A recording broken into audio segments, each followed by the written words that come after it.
What up, guys? Hey, button release, wrist release. Which one? Why? What's better? What's more adjustable? What shoots better? Let's hit the range. Let's go through what the benefits, pros, and cons are of each one. Boom, baby, we're out here. All right, so let's go through this button release.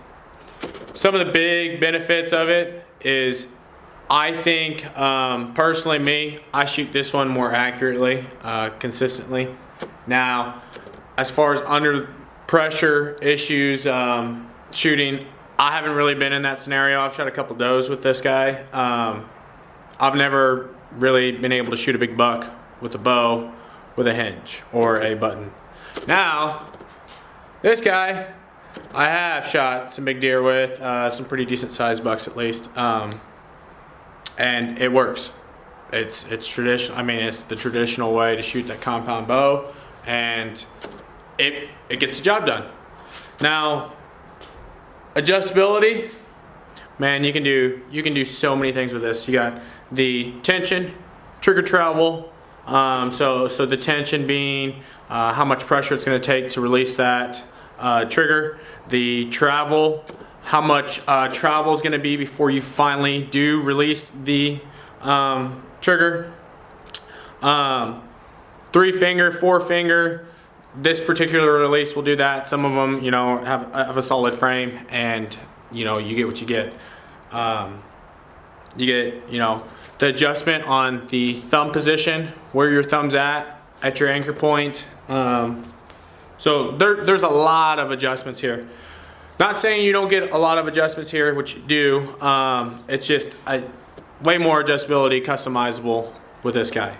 Okay, right here we got travel, trigger travel, and tension on the Spot Hawk, and you get the depth of which, or trigger position, from your wrist that can be adjusted right here with that little screw. So both, all, you know, really good releases. A lot of guys shoot these really good. A lot of guys shoot these really good. I'd say, you know, it's kind of a toss-up. You're gonna see a ton of videos of people shooting buttons and hinge releases. Both of which are shot like a back tension. They're supposed to be, at least that's what I've always been told. Shoot a button the exact same way you shoot a back tension, with back tension. Not saying, the goal is there obviously not to punch the trigger or set the hinge release off, but when shot properly, this is a good release. It's not the tried and true, or it's becoming the new thing, but don't be scared to stick with this guy. You can shoot just as good as some of the best guys out there with this. All right, let's send some arrows, kind of go through a comparison, anchor points, you know, methods of which drawing, how to draw, kind of deal, and yeah, we'll see. All right, guys, let's get going. Yeah, we're gonna shoot this hinge first. Button, I always call them a hinge because you shoot them the same way, but it is a button.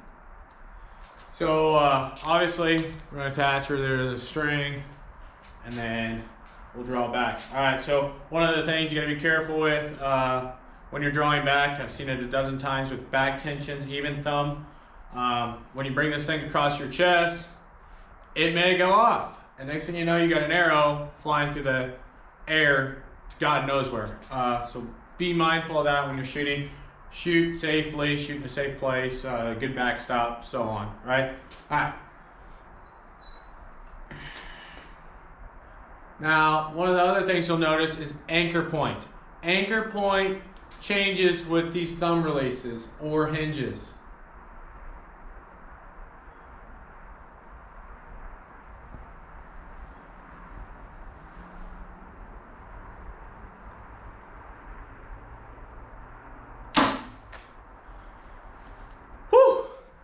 That one took a while to get it to go off.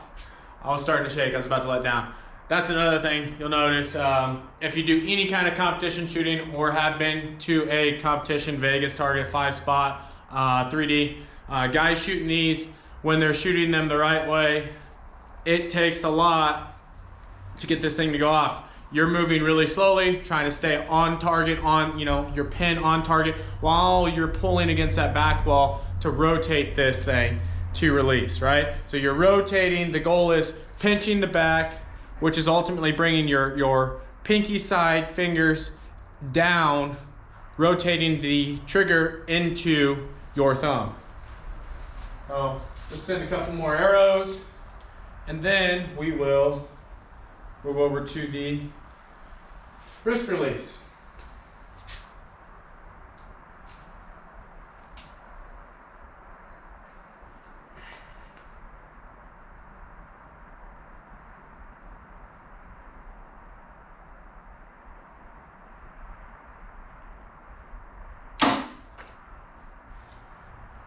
That one I set off. That is not how you're supposed to shoot it. I just want to sit here and hold it, so I set it off. So there you are. You can set it off if you want to. A little harder, but yes.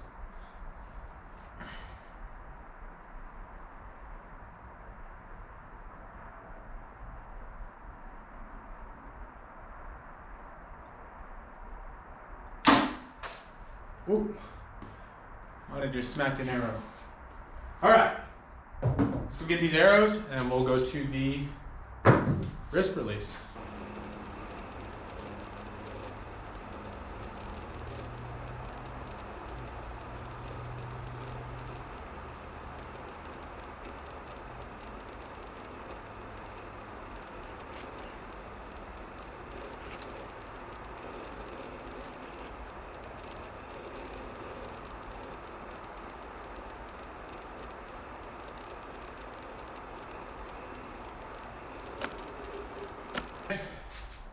Unfortunately, my last 3 arrows with the hinge, I did not catch on the big camera.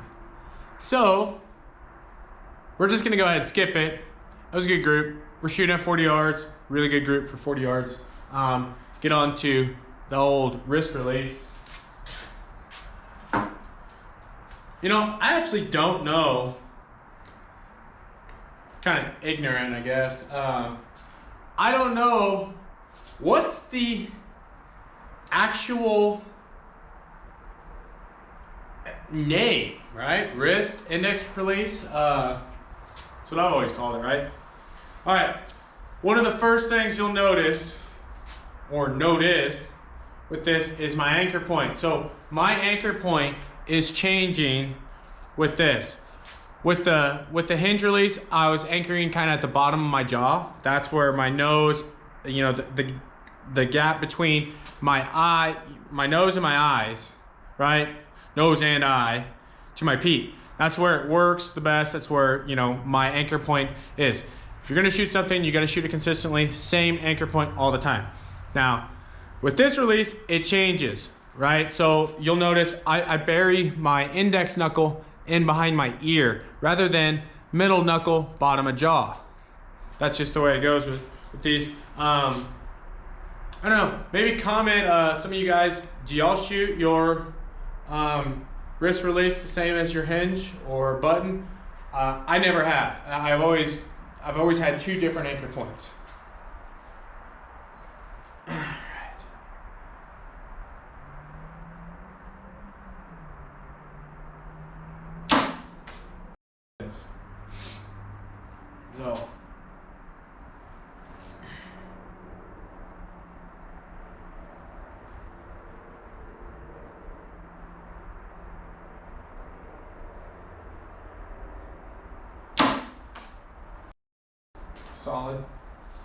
So, solid. Can't complain. Definitely when you are dialing in your release, try multiple different things. I like to have mine pretty short so I can really get my finger wrapped around it. Some guys like it real long, so it's just on the very last pad of your index finger. Play around with that. Everybody likes it, obviously just a little bit different, and to each their own kind of deal, right?